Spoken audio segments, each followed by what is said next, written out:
Fanatic Farms. What up guys, welcome back to another Fanatic Farms video and another Transformer Tuesday video. This time around we are going back to Generation 2, so 1994, and we are looking at the 4 Transformer toy line, sub toy line, which was the Rotor Force. As we know, Transformers, they always had their little gimmicks. You know, we've had the Power Masters, the Target Masters, the Headmasters, laser rods or whatever they were called. We had the color changing ones. I can't remember what they were called. Ones with G2 ones, we had Optimus Prime and Starscream, that always had the sound effects kind of thing. No, we're doing Rotor Force, which are spinning rotor blades, and like I say, there was 4 in the line. We're doing 2 of them. We're doing the 2 Decepticons, which is Ransack and POWERDIVE, but there was also Manta Ray and Leadfoot as well, which were the Autobots. So Rotor Force characters and that lot, they didn't appear in the cartoon because, like I say, this is G2, so the cartoon was over by that point. But they appeared in the Generation 2 comic, and they were created by Bludgeon on the Warworlds ship, you know, the big honking Decepticon spaceship. And Bludgeon did it because he wanted to overthrow Megatron, I believe it was, and take control of the Decepticons. And his plan was he was going to build these robots, steal the creation matrix from Prime to give these new robots life, and then overthrow Megatron. Well, that didn't go to plan. Megatron found out. He still stole the matrix and brought these guys to life, but he did it for himself. So Bludgeon got, you know, shunned or destroyed, I can't remember. And they ended up working for Megatron, becoming part of his army. And that was until Leadfoot and Manta Ray decided they were going to go join the Autobots instead. But Ransack and POWERDIVE stayed with Megatron. And I think the last time we ever saw him was in the G2 comic on Earth, fighting against Jaxus and his second generation of Decepticons, and also fighting against the Swarm, which was the big bad of all the Transformers. They had to align with the Decepticons and Autobots to fight off the Swarm. So this is who we're going to do first. We'll do Ransack. This is Ransack. This is his box, and this he shouldn't be confused with the G1 Dulux Insecticon that was never in the show but was an awesome figure. Yeah, this is G2 Ransack, and he transforms into, I'm gonna what does he transform? A purple Chance Vogort, I think it is. Vogort. F4U Concierge with green pontoons. I probably said that really wrong, but he transforms into a World War II era naval plane.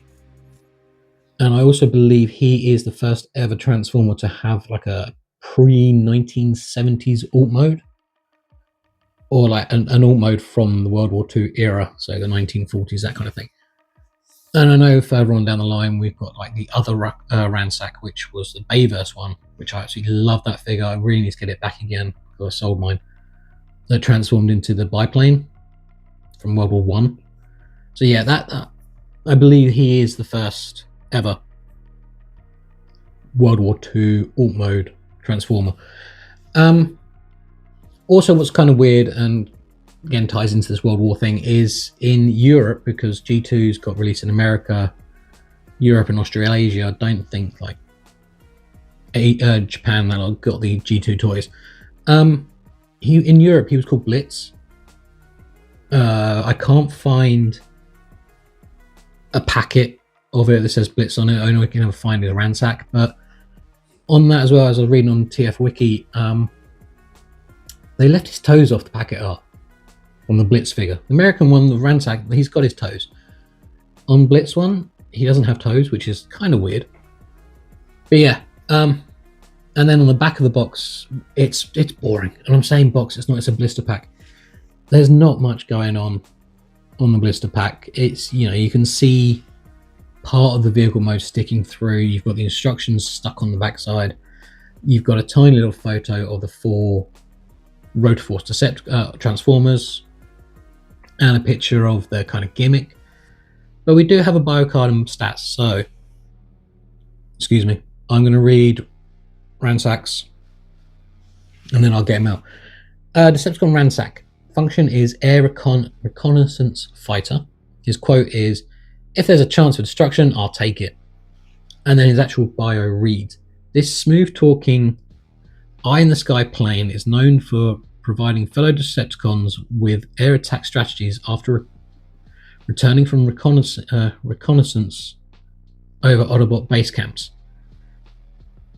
He's also a high-tech robot who will fight with a vengeance if shot down behind enemy lines.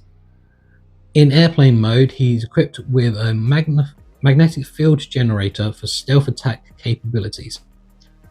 Rocket-powered propeller attacks enemies during dogfights." So his stats read, strength is 5, his intelligence is 5, his speed is 10, he's super quick. Endurance is 7, rank is 4, courage is 9, firepower is 8, and his skill is 6. So he's quite a strong, fast Decepticon for a World War II plane. But, you know, he's low down the ranking in the army. But yeah, this is mine. Let's get him out because I freaking love this thing.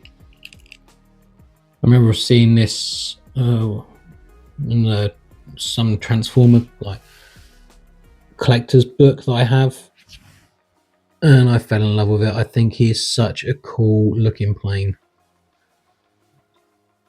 The little short stubby wings, the green like flotation pontoons. It's wicked. Let's just take the rotor off. Like the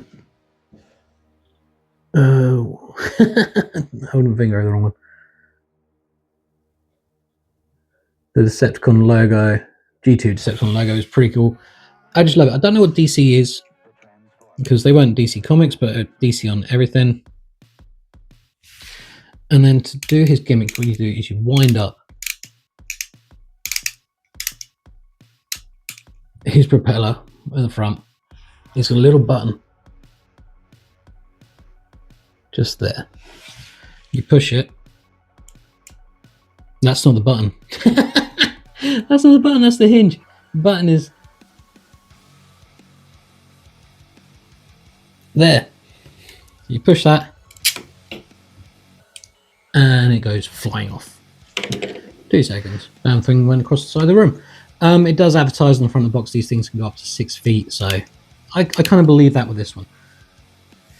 To transform this guy, remove the rotor blade, you remove the front engine,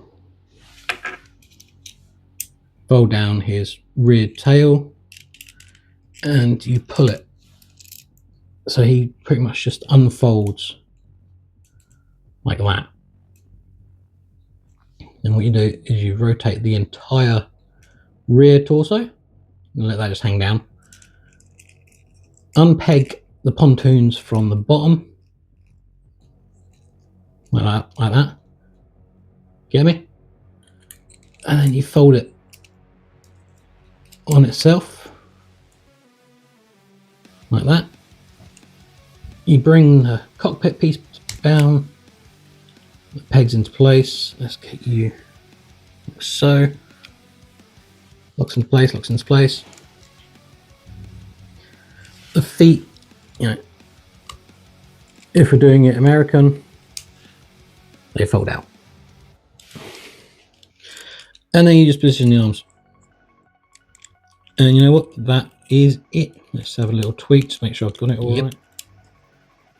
And there we go. That is Ruckus with his tiddly tiny head. Hands sculpted into his pontoons. Tiny little legs. I like to leave the wings out because if you fold them back, he looks really skinny.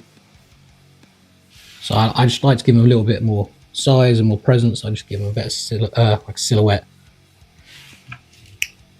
And then the engine, you just peg that into his hand.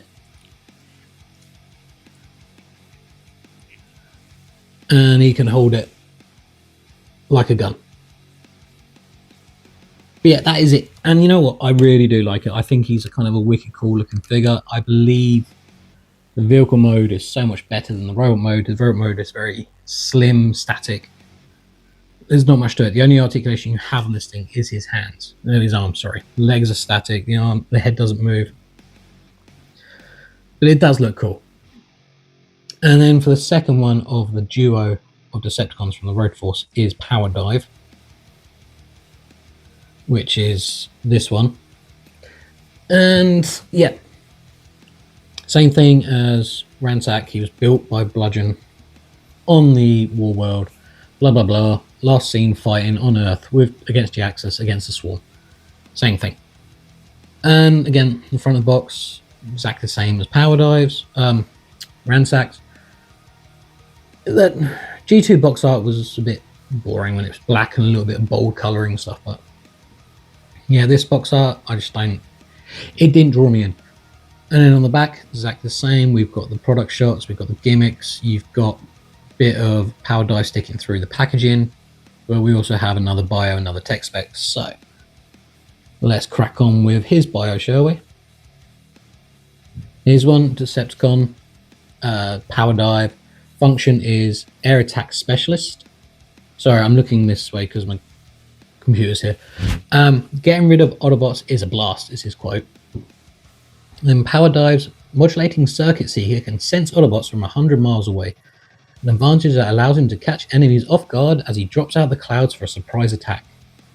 When converting to helicopter mode, look out for this gunship shoots rapid fire ordnance propellers with such accuracy, speed that no one can outrun or outmaneuver their destructive power. In robot mode, he is just as dangerous, if not more. I don't get it. Drop out of the clouds for surprise attacks. If he's a helicopter, you can hear him coming. Surely. Okay, his strength is 5. Intelligence is 5, he's not smart. Speed is 8, so he's slower than Ransack. Endurance is 4, rank is 4, so he's higher ranked. Courage is 9, firepower is 8, and skill is 8. So he is just a genuine all-rounder, bog standard foot soldier. And he is not my favourite. I had this one as a child, I got it again.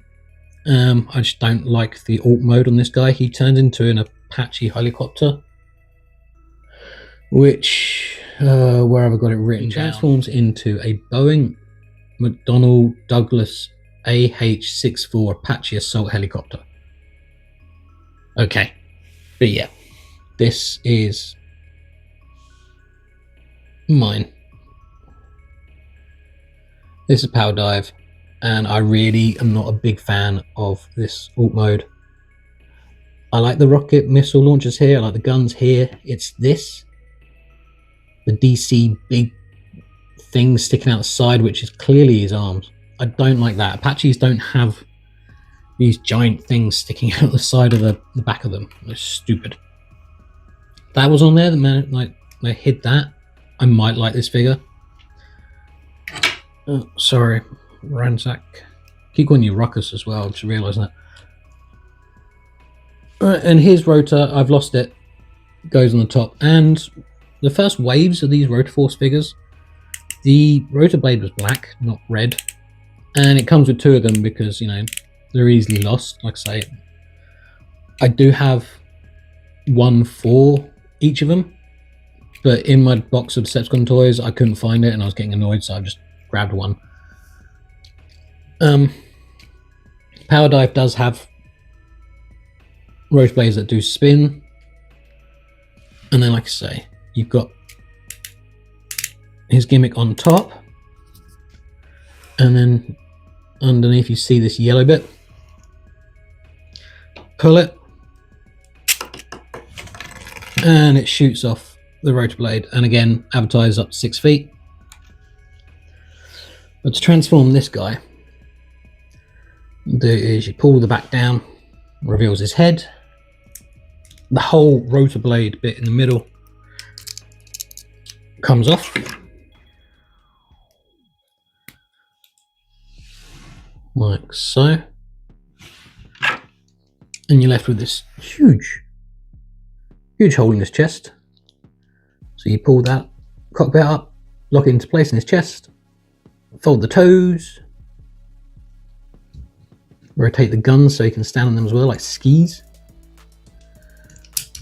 The missile launchers fold back, straight out his arms, and rotate these gun port things.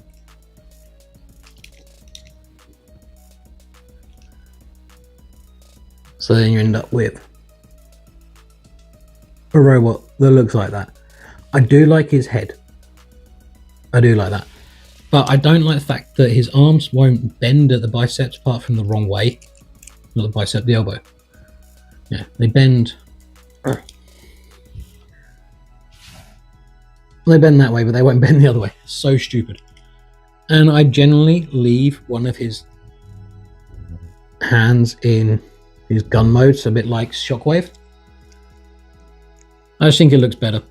And then also, same as him, he can hold Ransack. He can hold his rotor as a weapon, like so. You guys probably getting. I've got to change the style. Got to get my face out of these videos, I think. And then yeah, you can wind it up like so and fire. He says. Oh no, that's gone off the edge of the table. But yeah, he fires off. Because his one is so big though, and yeah, his arms stick out so far. It's difficult to get him to stand holding it, so